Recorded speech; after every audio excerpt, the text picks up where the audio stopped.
Welcome to MiConvert. In this tutorial, I will show you how to convert SAT files to STP format, completely free and online. Open your browser and search for SAT to STP MiConvert.com. Click on the first result to go straight to the converter. You are now on the SAT to STP converter page. The interface is clean and easy to use. Let's upload a file. Click the Choose File button. A file picker will open. Select the SAT file you want to convert, then click Open. Your file is loaded and ready. You can see the file name, size, and destination format. Click Convert now to start the conversion. The conversion is in progress.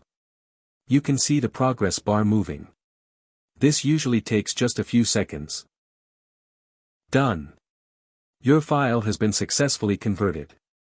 Click Download to save the STP file to your computer. That's it. Visit MiConvert.com for more free conversion tools.